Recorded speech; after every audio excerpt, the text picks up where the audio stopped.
जय हिंद मेरे प्यारे साथियों। दोस्तों यूपी होमगार्ड 41,424 वैकेंसी है दोस्तों। 6 शिफ्टों में आपकी परीक्षा संपन्न हो चुकी है। 25 लाख फॉर्म पड़ा था, 19 लाख कैंडिडेट्स ने आपकी परीक्षा दी है और इसमें से पास कितने किए जाएंगे? 2.5 से 3 गुना, यानी कह सकते हो 1 लाख से लेके 1,20,30,000 तक आपके कैंडिडेट्स पास किए जाएंगे डीबीपीएसटी और दौड़ के लिए। अब बड़ा सवाल ये है कि कितने मार्क्स वाले, कितने नंबर वाले दौड़ना अपना शुरू कर दें। अगर आप मेल हैं, फीमेल हैं, एससी से हैं, एसटी से हैं, जनरल से हैं, ईडब्ल्यूएस से हैं, ओबीसी से हैं, सबकी कट ऑफ अलग अलग लगेगी और 75 जिले की कट ऑफ अलग अलग लगेगी। तो इस बार भैया ये तो कहना बिल्कुल बेवकूफ़ी होगी कि सबके 60 हैं प्लस तभी तैयारी करो या सबके 70 प्लस हैं तभी दौड़ की तैयारी करो। अब मैं बहुत अच्छे से आपको समझाने वाला हूँ। मैं नीचे चला देता हूँ दोस्तों कि कट ऑफ आपकी कितनी लगेगी। यहाँ पर आप लोग अपना अपना देख सकते हो, लेकिन मैं इसको अच्छे से अब डिफाइन करूंगा कि क्यों इतनी इतनी जा सकती है भाई। ठीक है, देखो 75 जिले हैं। अभी किसी जिले में विश्वास मानना, जैसे बरेली में जनरल में 60 पे सिलेक्शन हुआ है, हो सकता है लखनऊ में 65 पे सिलेक्शन हो सकता है अयोध्या में आके 55 पे सिलेक्शन हो जाए, और हो सकता है कहीं पर आपके नंबर 62-63 पर हो, वहां पर सिलेक्शन ना हो पाए। बहुत ज्यादा आपका निर्भर करेगा भाई कि आपके जिले में फॉर्म कितना पड़ा था, आपके जिले में वैकेंसीज कितनी है, आपके जिले में कंपटीशन का लेवल क्या रहा है भाई। ठीक है, लेकिन पेपर को देखते हुए भाई कट ऑफ हाई नहीं कह सकते हैं। मुझे जो लग रहा है जितने भी 60 के आसपास कैंडिडेट्स है ना जनरल में, सब सिलेक्शन पाने वाले हैं इस बार। हो सकता है किसी जिले में 50 पे पा जाएं, हो सकता है किसी में 60 पे भी ना पा पाए, लेकिन एक एवरेज इसको जो मुझे लग रहा है कि 60 के आसपास जनरल में बहुत अच्छा स्कोर है भाई। ओबीसी से हैं, ईडब्ल्यूएस से हैं, तो 55 से लेके 60 के बीच में आपका बहुत अच्छा स्कोर है। एससी से हैं तो 50 प्लस के आसपास अगर आप लोग हो ना, बहुत अच्छा स्कोर है, आप लोग दौड़ में जाओगे पक्का है ये। ठीक है, एसटी से हैं 40 से 45 का आपका स्कोर बहुत अच्छा है। पेपर का लेवल के हिसाब से इतना क्वेश्चन बहुत अच्छा है, वरना अगर थोड़ा इजी होता ना तो यहीं पर जनरल में 75 बता रहा होता, ओबीसी डब्ल्यू 70 प्लस बता रहा होता और एससी 60 प्लस बता रहा होता है ना। लेकिन ऐसा कुछ एग्जाम जो लेवल आया ना, 25-30 क्वेश्चन को हाथ भी नहीं लगा सकते थे, इस लेवल के प्रश्न थे। अब बचते हैं 70-75 में से आप कितना करके आओगे। कुछ गलतियां भी होती हैं एग्जाम में, तो 55-60 स्कोर बहुत अच्छा इस बार है। एवरेज स्कोर 50 से 55 के बीच में। ठीक है, अब फीमेल की सुन लो भाई अच्छे से। फीमेल में कहीं पर सिलेक्शन हो जाएगा 40 पर भी, कहीं पर हो जाएगा 50 पर भी, और हो सकता है कहीं पर 55 पे भी ना हो। जनरल की कैंडिडेट्स, हालांकि मैं अगर फीमेल की बात करूं तो 50 से 55 के बीच में बहुत अच्छा स्कोर आपका है, सिलेक्शन के पूरे पूरे चांस हैं। ईडब्ल्यूएस को राहत मिलेगी, 45 से 50 पर आपका काम हो जाएगा, लेकिन ओबीसी को कोई राहत नहीं मिलेगी। मुझे लग रहा है 50 के 55 के ही बीच में आप भी रहने वाले हो कट ऑफ के मामले में। ठीक है, एससी से हैं तो आपके 40 से 45, और एसटी से हैं तो आपके 40 के आसपास सिलेक्शन होने वाले हैं। फिर वही चीज है, 75 जिले हैं मेरे भाई। 75 जिले में आप लोग देखोगे कि भाई जैसे कि पीलीभीत मान लो, वहां पर अरे भाई एससी महिला की 40 चली गई, हो सकता है लखनऊ में 45 जाए, हो सकता है बरेली में 50 जाए। तो सीधी सी बात है ना, कहीं पर 40 सिलेक्शन हो गए, अब आप बरेली में बैठे हो 48 नंबर लेके, आपका सिलेक्शन नहीं हो पाया, तो इसमें गलती हमारी नहीं बताने की भाई। 75 जिले अलग अलग बनेगी, मैं पहले ही आपको बता रहा हूँ इस चीजों को लेकर। ठीक है ना, आप लोग अच्छे समझ गए होगे। तो सीधी सी बात यह है, जितनी भी हमारी फीमेल बहनें हैं, 50 के आसपास क्वेश्चन भर रहे हैं, सभी लोग दौड़ो। और 40 से 50 के बीच में भी भर रहे हैं, तब भी उम्मीद आपकी बहुत अच्छी है, आपके जिले के ऊपर डिपेंड करेगा चीजें। ठीक है, बाकी जितने हमारे मेल कैंडिडेट्स हैं 60 प्लस वाले सभी सेफ हैं, क्योंकि भाई 3000 कमेंट्स मुझे आ चुका है दोस्तों। 70 प्लस वाले कैंडिडेट्स मुझे नहीं दिख रहे हैं। सोचिए आप लोग, 70 प्लस वाले कैंडिडेट्स नहीं दिख रहे हैं 3000 कमेंट्स में। कौन से हैं?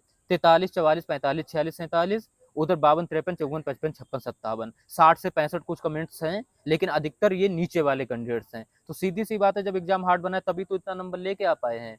तो जितना भी हमारे मेल भाई हैं 50-55 के आसपास भर रहे हैं भाई, अब पूरा उम्मीद है आपको दौड़ मिलेगी और फाइनल में भी आपका सिलेक्शन होगा किसी किसी जिले में। ठीक है, बाकी बहुत ज्यादा हार्ड कट ऑफ नहीं जाएगी ऊपर। अब बात दोस्तों कर लें भाई, यूपी होमगार्ड निपट चुका है, अब बारी है भाई सीधे सीधे कांस्टेबल की। यहाँ से 80% लगभग कैंडिडेट्स देगा एक कांस्टेबल का भी एग्जाम। आपके फॉर्म कांस्टेबल में भी पड़े हैं, जीके यही काम आ जाएगी। थोड़ा सा और अच्छे से गहराई से अध्ययन कर लेना, इस भर्ती बोर्ड का कोई ठिया नहीं कहाँ से पूछ ले। ठीक है, कांस्टेबल का जून परीक्षा होनी है, उसका पूरा फोकस उस पर रखो आप लोग। उसका एग्जाम निकालना बहुत जरूरी है, क्योंकि होमगार्ड से बढ़िया रहोगे कांस्टेबल में, लेकिन होमगार्ड को भी अब बुरा नहीं कहा जा सकता, नौकरी के ड्यूटी के मामले में आरामदायक है थोड़ा सा। ठीक है, इसके लिए भाई भाई टेक्स्ट बुक ने बहुत अच्छा धमाका किया है भाई। ग्रैंड पास सेल जो चला रहे हैं, लेकिन उससे पहले मैं आपके लिए बता दूं, टेक्स्ट बुक ने बहुत अच्छे चेंजेस कर दिए हैं जो कि मुझे बहुत पसंद आए। पहला भाई, आपका कोई भी प्लेटफॉर्म फीस जो होती थी ना 30 रुपए, अब वो नहीं लगेगी। दूसरा ये है मेरे भाई कि अब पहले पास प्रो हुआ करता था, पास प्रो मैक्स हुआ करता था, एलीट पास हुआ करता था, है ना। अब तीनों को मिक्स करके एक बना दिया गया टेक्स्ट बुक पास। अब इसमें आप SSC, bank, railway, UP police, UPSI किसी भी एग्जाम्स की तैयारी कर सकते हो मात्र एक सब्सक्रिप्शन के साथ। तीसरा दोस्तों ये है, अपग्रेड कर दिया गया है भाई। जो भी कैंडिडेट्स हैं छोड़ के जा रहे हैं, जैसे आपने टेक्स्ट बुक पास प्रो ले रखा है या पास प्रो मैक्स ले रखा है, आपकी जो भी उसमें समय बचा हुआ है 6 महीने का, 3 महीने का, तो अभी आपको ये टेक्स्ट बुक को अपडेट थोड़ा करना है और ये आपके लिए वही वैलिडिटी के साथ यहाँ पर आपको फ्री मिल जाएगा, ठीक है। चौथा भाई ये है कि अब मात्र एक ही पास से आपकी पता क्या क्या आपको मिलने वाला है। सबसे पहले देखो दोस्तों, मैंने लिख भी रखा है, मॉक टेस्ट आपके लिए मिलने वाले हैं, प्रीवियस ईयर पेपर भी आपको मिलने वाले हैं, स्टडी नोट्स भी मिलने वाले हैं, रियल टाइम डाउट सपोर्ट भी मिलने वाला है और अनलिमिटेड डाउट सपोर्ट मिलने वाला है और रैंकर स्टेट सीरीज भी आपके लिए यहाँ पर मिलने वाली है, ठीक है ना। इतना फायदा होने वाला है एक टेक्स्ट बुक पास से सिर्फ। और मैं आपको बता दूं, अभी ऑफर चल रहा है, ये सेल आपकी 28 से 30 अप्रैल तक चलेगी, ग्रैंड पास सेल है ना। इसके तहत आपको सिर्फ 439 रुपये मिल जाएगा। मेरा कूपन कोड यूज करना, UPP10, आपके लिए 12% का एक्स्ट्रा डिस्काउंट मिल जाएगा। लिंक मैं डिस्क्रिप्शन में डाल दूंगा, वहां से आप लोग आसानी से परचेज कर सकते हो। बहुत जरूरी है भाई, मॉक टेस्ट जितना मार पाओ ना उतनी अच्छी प्रैक्टिस आपकी होती है। अब आगे बढ़ते हैं भाई।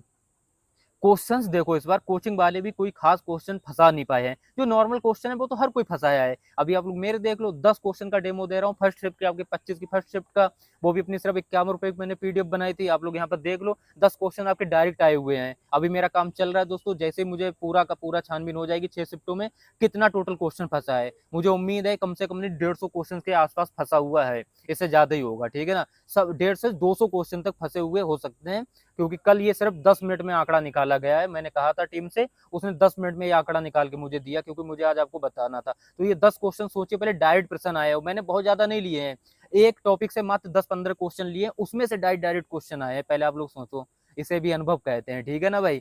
तो ये बहुत अच्छी मेरा जो है ना PDF ये बहुत अच्छी है जी के 1 लाइनर की, इसको आप परचेस कर सकते हो, सिर्फ 51 रुपए की है। कांस्टेबल में बहुत काम आने वाली है आपकी, ठीक है ना। यहाँ से तो जितना प्रश्न बन जाए, क्योंकि ये क्या है ना 25-30 दिन में इसको रिवीजन कर सकते हो, इस पे क्या नजर डालो सिर्फ काम हो जाएगा, ठीक है ना। 1 लाइन में दी हुई है, बहुत जबरदस्त तरीके से दी हुई है। कांस्टेबल में बहुत अच्छा काम आपके आने वाली है, याद रखना सिर्फ, ठीक है ना। नंबर दे रखा हूँ, इस पर व्हाट्सअप करना, आपके लिए 51 रुपए में प्रोवाइड करवा दी जाएगी।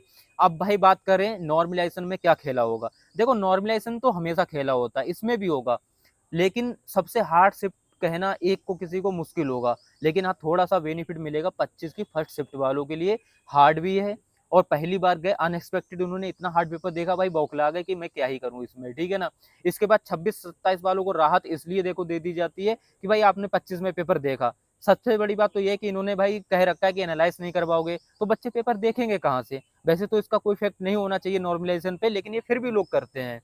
कैसे कि भाई 25 में पेपर हुआ, ये आपने देख ली कि हमने इस देश की राजधानी मुद्राएं पूछ रहे हैं, या फिर हम पुस्तक पूछ रहे हैं, तो आप 26-27 में पेपर देंगे तो आप थोड़ा सा पढ़ के अच्छे से आ सकते हो, और इन क्वेश्चन को 4-6 क्वेश्चन को आप सही कर सकते हो। लेकिन जब आपने एनालाइज करने को मना किया, पेपर शेयर करने को मना किया, तो ये बच्चे जो हैं 26-27 वाले, ये देखेंगे कहाँ से, सबसे बड़ी बात ये है।